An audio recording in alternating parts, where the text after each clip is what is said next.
शङ्करं शङ्कराचार्यं केशवं बादरायणं सूत्रभाष्यकृतौ वन्दे भगवन्तौ पुनः पुनः। ईश्वरो गुरुरात्मेति मूर्तिभेदविभागिने व्योमवद्व्याप्तदेहाय दक्षिणामूर्तये नमः। मुक्तानन्दाय गुरवे शिष्यसंसारहारिणे भक्तकार्यैकदेहाय नमस्ते चित्सदात्मने। ॐ सहनाववतु सहनौ भुनक्तु सह वीर्यं करवावहै तेजस्विनावधीतमस्तु मा विद्विषावहै। ॐ शान्ति शान्ति शान्तिः। सद्गुरुनाथ महाराज की जय।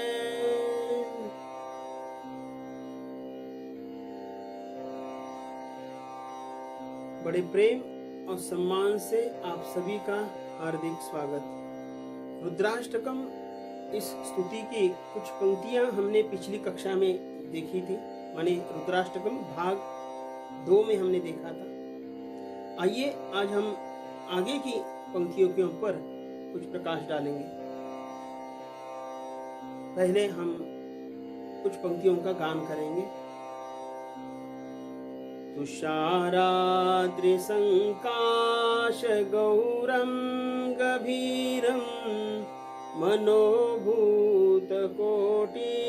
प्रभाश्री शरीरम स्फुरन्मौलिकल्लोलिनी चारुगंगा लसद्भालबालेन्दुकण्ठे भुजंगा चलत्कुण्डलं भ्रूसुनेत्रं विशालं प्रसन्नाननं नीलकण्ठं दयालं मृगाधीशचर्माम्बरं मुण्डमालं प्रियं शङ्करं सर्वनाथं भजामि। प्रचण्डं प्रकृष्टं प्रगल्भं परेशम् अखण्डम् अजं भानुकोटि प्रकाशम् त्रयशूलनिर्मूलनं शूलपाणिं भजेऽहं भवानीपतिं भावगम्यम्। कलातीत कल्याण कल्पान्तकारी सदा सज्जनानन्ददाता पुरारी चिदानन्द सन्दोह मोहापहारी प्रसीद प्रसीद प्रभो मन्मथारी। तुषाराद्रि संकाश गौरम गभीरम। हे भगवान शंकर जी, साकार रूप में आप बर्फ से ढके हुए पर्वत के समान गौर वर्ण के हैं और स्वभाव से बड़े गहन हैं। यहाँ साकार रूप का वर्णन कर रहे हैं और उपमा दे रहे हैं पर्वत की, बोले बर्फ से ढके हुए पर्वत के समान गौर वर्ण के हैं। मैंने पिछली कक्षा में जाते जाते कहा था कि माया शक्ति जब प्रभु के अंतर्निहित होती है तब वो प्रभु निर्गुण निराकार कहलाता है। वही माया शक्ति जब जीव जगत और भक्त आदि के रूप में जब प्रकट होती है तब वो जो ईश्वर प्रकट होता है वो सगुण साकार ईश्वर कहा जाता है। और सगुण साकार ईश्वर की पूजा करने में आनंद आता है। तो यहाँ उपमा दे रहे हैं, आप गौर वर्ण के हैं, आप स्वभाव से गहन हैं, स्वभाव से बड़े गहन माने क्या है? स्वभाव में स्थिरता, स्थिर स्वभाव, गंभीर स्वभाव जो होता है उसके व्यवहार भी उसी के अनुसार होते हैं। तो स्वभाव में स्थिरता आवश्यक है। फिर वो ब्राह्मण आगे की स्तुति करते हुए कहते हैं कि आपका शरीर करोड़ों कामदेवों के समान प्रकाशवान और शोभामय है। उपमा दे रहे हैं कामदेव की, माने आप सौंदर्य की पराकाष्ठा हो, ये कहना चाह रहे हैं। सुंदरता कैसी? बोले करोड़ों कामदेवों के समान। देखिए भाव क्या, देखिए उस विप्र का भाव देखिए। हमें भगवान की स्तुति करनी है, न कि हर समय भगवान के पास जाके कुछ मांगना, ये दे दो वो दे दो, ऐसा करो वैसा करो। भगवान की स्तुति करो। जितनी आप भाव से भाव विभोर होकर स्तुति करोगे उतना ही उससे ज्यादा आपको मिलेगा। हमें यदि भगवान ने जन्म दिया है तो भगवान को यह भी पता है इसको कब कब किस हालत में, किस प्रकार, किस रूप में, किस मात्रा में खाना देना है, ये उसको पता है। बस हमें हमारा पुरुषार्थ करना है। तो इसलिए हम जब पूजा अभिषेक अर्चना आदि करते हैं तो भगवान की स्तुति करना चाहिए। इतनी सुंदर स्तुति है रुद्राष्टकम। आगे कहते हैं कि स्फुरन मौली कल्लोलिनी चारु गंगा, आपके सिर के ऊपर जटा में गंगा जी, सुंदर गंगा जी कलकल करती हुई प्रवाहित होती है। जटा से प्रवाहित होती है ना। आप सभी को गंगा की उत्पत्ति की कथा तो पता है। तो गंगा क्या है? ज्ञान का प्रतीक है। गंगा ज्ञान का प्रतीक है, तो ज्ञान प्रदायिनी गंगा है। इसलिए शंकराचार्य ने जो रचना की है गंगा स्तुति करते हुए, देवी सुरेश्वरी भगवती गंगे, त्रिभुवन तारिणी तरल तरंगे, शंकर मौली विहारिणी विमले, ममर्मतिरास्तां तव पद कमले, भागीरथि सुखदायिनी मातस्तव जल महिमा निगमे ख्यात, नाहं जाने तव महिमानं, पाहि कृपामयि माम ज्ञानम। सुंदर स्तुति है गंगा जी। तो गंगा जी क्या है? ज्ञान का प्रतीक है। और ज्ञान और वैराग्य, हाँ, भक्ति माता के पुत्र है। ज्ञान से भक्ति पुष्ट होगी, भक्ति से ज्ञान पुष्ट होगा। व्यवहारिक रूप में, स्थूल रूप में अपेक्षा देखा जाए तो माता और पुत्र का संबंध यदि है तो भी, हाँ, वो जिन जीवन मूल्यों को वो दर्शाते हैं उसके ऊपर हमारा ध्यान जाना चाहिए, है ना। गंगा जी कलकल करके प्रवाहित होती है। गंगा जी ज्ञान का प्रतीक है और हमारा ज्ञान से भरा मस्तक होना चाहिए। असल में देखा जाए तो अंतःकरण इधर है, ज्ञान अंतःकरण में है, यहाँ नहीं है।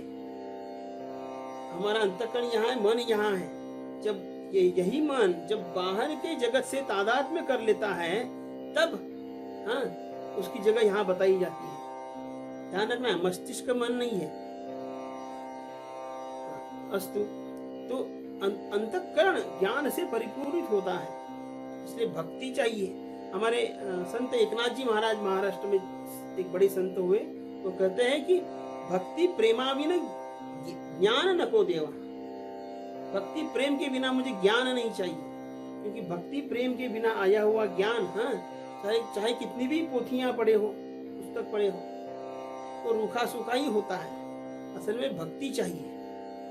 अद्वैत सिद्धांत का प्रकर्ष रूप में प्रचार और प्रसार करने के बाद भी, हाँ, आद्य शंकराचार्य जी ने जो स्तुतियां गाई हैं, भक्ति पर स्तुतियां हैं, अस्तु। तो गंगा जी ज्ञान का प्रतीक है और आपके मस्तक पे द्वितीया का चंद्रमा सुशोभित हो रहा है। कोई वक्र व्यक्ति भी, दुष्ट से दुष्ट व्यक्ति भी यदि संत के संग में आ जाता है तो वो शोभा पाता है, शोभायमान।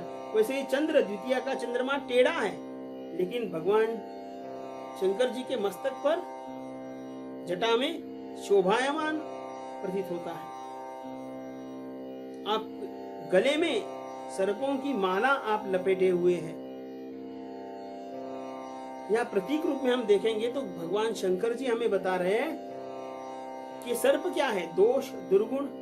सर्प की मालाएं गले में हैं तो दोष दुर्गुण हमारे अंतःकरण में नहीं जाने चाहिए, वो शरीर के बाहर ही रहने दो। आप हमारे पुरातन मंदिरों को देखिए, खास करके दक्षिण भारत में, कुछ उत्तर भारत में भी बड़े बड़े मंदिरों पर आप देखेंगे, मंदिरों के शिखर पर, मंदिर के बाहर जो सभा मंडप आदि होते हैं बाहर, या फिर मंदिर का जो प्रवेश द्वार होता है, प्रवेश द्वार के ऊपर एक शिखर होता है। उन शिखरों पर हम देखते हैं कि चित्र विचित्र मूर्तियां हम देखते हैं, चित्र देखते हैं हम। उसमें विभत्स रस प्रकट हो रहा है, रौद्र रस प्रकट हो रहा है, श्रृंगार रस प्रकट हो रहा है, आदि मूर्तियों में हम ये रस देखते हैं।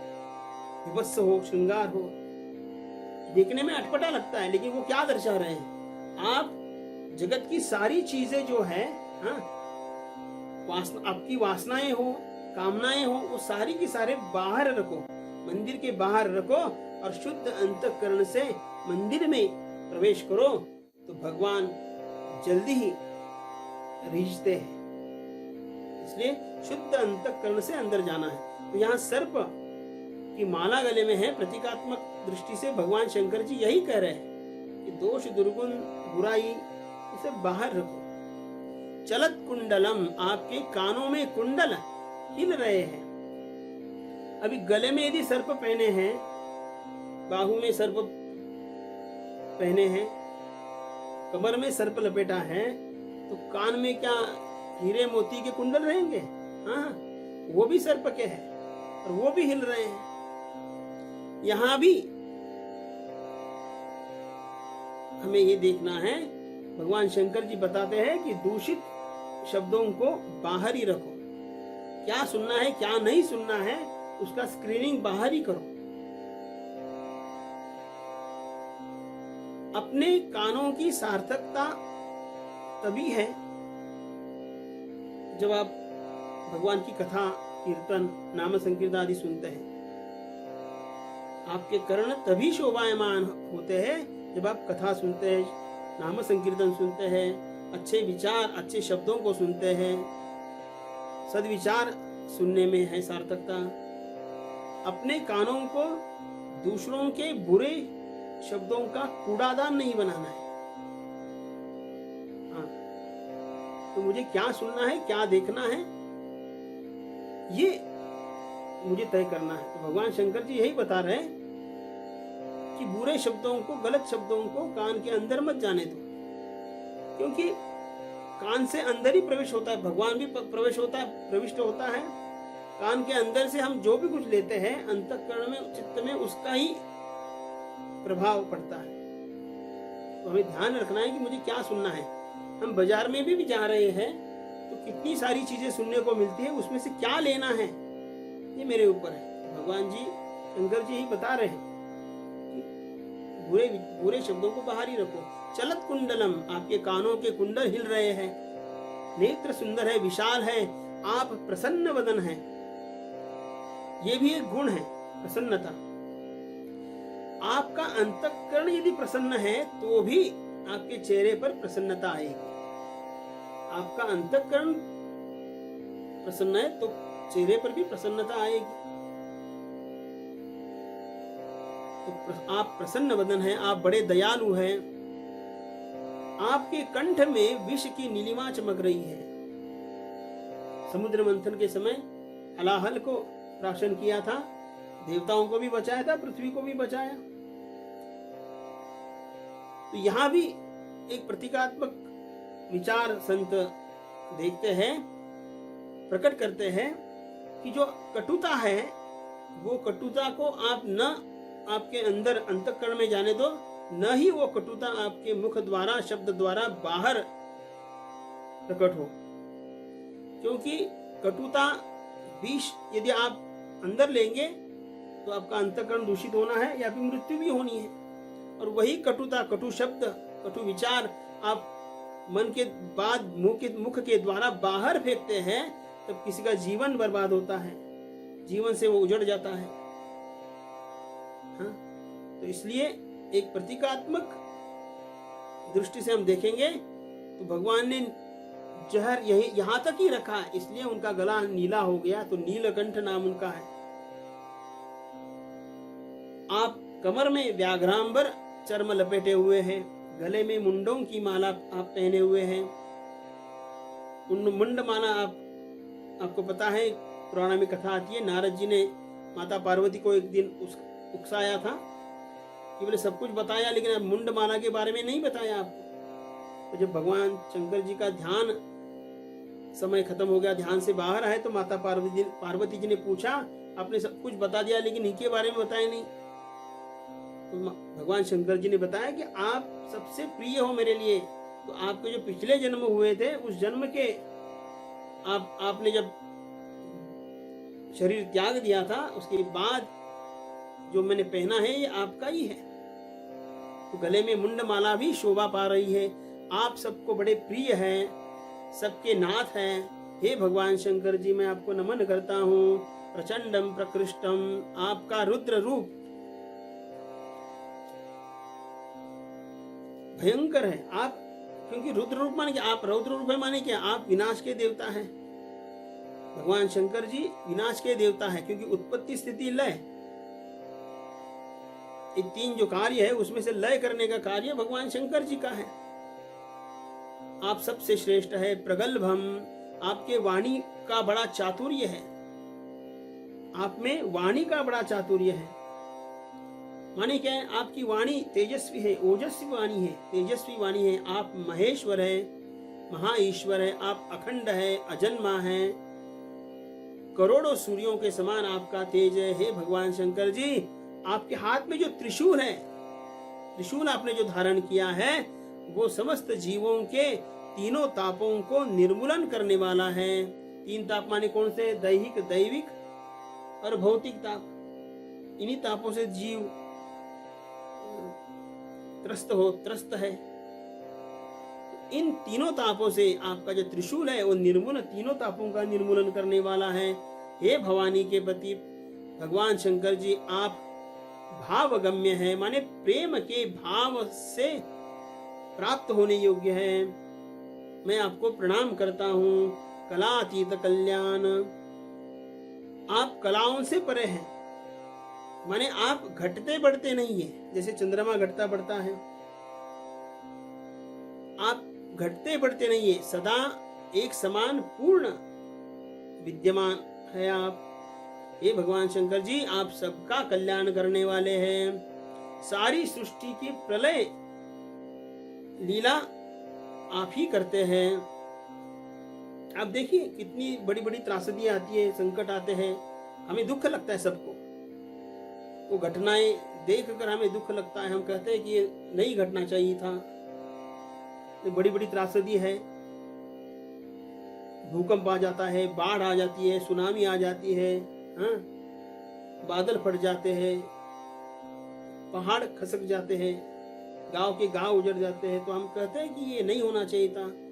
भगवान को हम कहते हैं कि क्यों किया भगवान ऐसा। हमें दुख तो लगता है, लेकिन भगवान शंकर जी लय करने वाले जो है, तो उनके हाथ में है उत्पत्ति स्थिति लय। भगवान के हाथ में होता है कि नहीं? बस हम प्रार्थना कर सकते हैं भगवान जी को। आप सज्जन लोगों को सदा ही आनंद देने वाले हैं, सदा सज्जनानंद दाता पुरारी। इसका कारण हमें समझना है। सज्जनों का चित्त शांत होता है, शांत चित्त में परमात्मा का आनंद उपलब्ध होता है।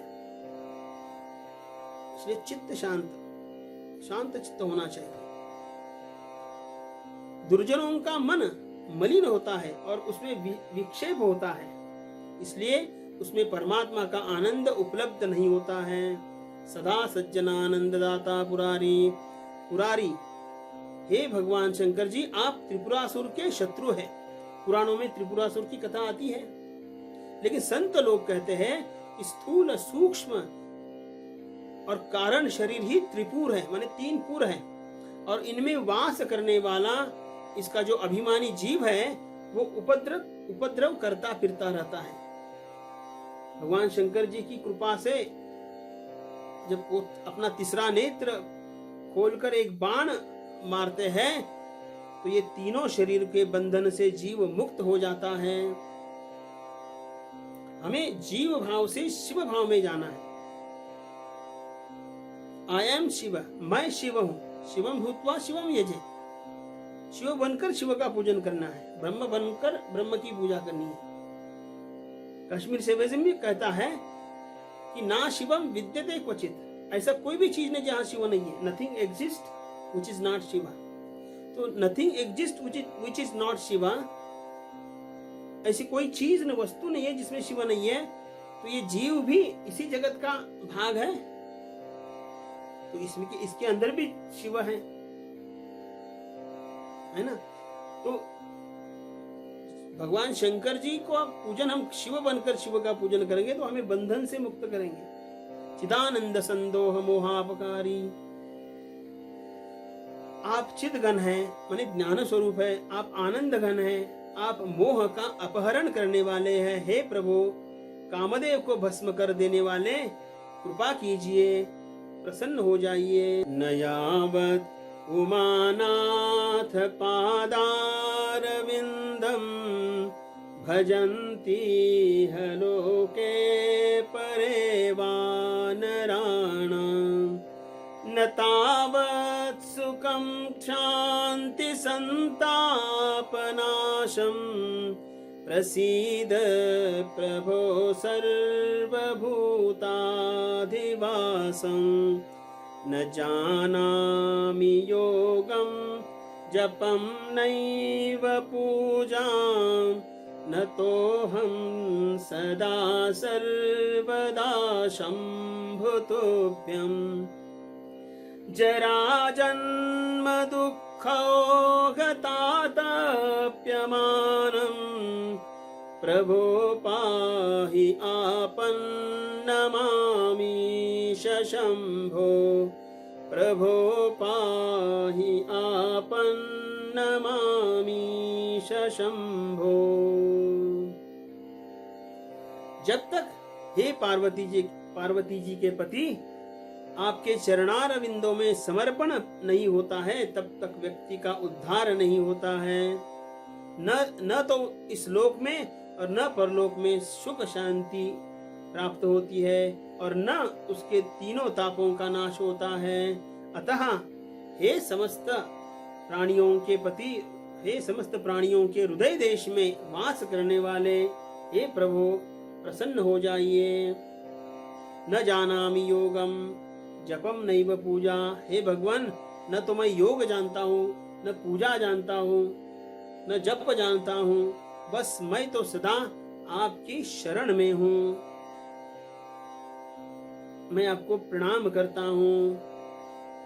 बस एक चाहिए, शरणागत भाव होना चाहिए। चाहे आपको शास्त्र पता हो, सुना हो न सुना हो, आप शास्त्र का ज्ञान आपको हो या न हो, लेकिन शरणागत भाव से गुरु को शरण जाना चाहिए। भाव, शरणागत भाव ये सदा बना हुआ होना चाहिए। तो मैं आपको प्रणाम करता हूँ, मैं आपके शरण में आया हूँ। वृद्धावस्था और जन्म, इसके दुख और अन्य जो पाप के समूह है, उनके जो दुख है, उससे ये तप्त प्राणी जो है उनकी रक्षा करिए। हे ईश्वर, हे शंभो, मैं आपको प्रणाम करता हूँ। जरा जन्म दुःखोगता तप्यमान, प्रभो पाहि आपन्नमामीश शंभो। रुद्राष्टकमिदं प्रोक्तम विप्रेण हरतोषये। उस ब्राह्मण ने भगवान रुद्र की स्तुति की। इस स्तुति का जो अष्टक है वो भगवान शिव जी के चरणों में समर्पित किया। क्यों किया? तो भगवान शंकर जी को शांत करने के लिए। जो भक्त लोग भगवान शंकर की स्तुति भाव से, श्रद्धा से करते हैं, इस रुद्राष्टकम का पाठ यदि करते हैं, शंकर जी तो सर्वज्ञ हैं, वो प्रसन्न हो जाएंगे। प्रसन्न तो होंगे ही होंगे। मैं तो कहता हूं कि हर गृहस्थ ने, हर सन्यासी ने हर रोज इसका पाठ करना चाहिए। फिर मंदिर में आकाशवाणी हुई कि हे विप्र, तुम्हें जो चाहिए वो वर मांग लो, तुम्हें जो चाहिए वो मांग लो। फिर विप्र बोले कि हे भगवान, यदि आप मुझ पर प्रसन्न हैं तो इस दिन पर आपका स्नेह बना रहे, तो सबसे पहले ये बात है कि मुझे आपकी चरणों में स्थान दीजिए, आपकी चरणों की भक्ति प्रदान कीजिए। ये वरदान देकर मुझे फिर दूसरा वरदान दीजिए। दूसरा वरदान किसके लिए मांग रहे हैं? अब विप्र अपने शिष्य के लिए दूसरा वर मांगते हैं। शिष्य कौन? काका भुसुंडी जी। तव माया बस जीव जड़ संतत फिरहि भुलान। हे प्रभु, जीव तो अज्ञान के वश में है, सदा भूला फिरता है। ये अज्ञान की वजह से तो 84 लाख योनि में भी घूमता फिरता रहता है जीव, सुख दुख भोगता हुआ घूमता रहता है। और स्वाभाविक है, ये जब घूम रहा है चक्कर, 84 लाख योनि के चक्कर जो काट रहा है, तो गलतियां तो करेगा ही करेगा। एक कर्म करेगा तो उसके साथ साथ दूसरा कर्म भी करेगा। तो अच्छा कर्म करेगा करेगा, साथ साथ गलतियां भी करेगा। तो यहाँ प्रार्थना करते, गलतियां होना स्वाभाविक है, परंतु आप तो ज्ञानवान हैं, परमात्मा स्वरूप है। हे भगवान शंकर जी, दीनों पर दया करने वाले भगवान शंकर जी, अब इस पर ऐसी कृपा करिए। इस पर माने किस पर? काका भुसुंडी जी पर। इस पर ऐसी कृपा कीजिए कि थोड़े ही समय में इसको दिया हुआ शाप समाप्त हो जाए। ऐसी प्रार्थना करके विप्र ने भगवान शिव जी को प्रणाम किया। भगवान शिव जी की आकाशवाणी सुनने के बाद खुद के लिए वरदान मांगा, फिर अपने शिष्य के लिए वरदान मांगकर प्रार्थना की। और इस प्रकार इस विप्र ने की हुई रुद्राष्टकम नाम की स्तुति समाप्त होती है। बड़े प्रेम और सम्मान से फिर से एक बार आप सभी का हार्दिक स्वागत। सद्गुरुनाथ महाराज की जय।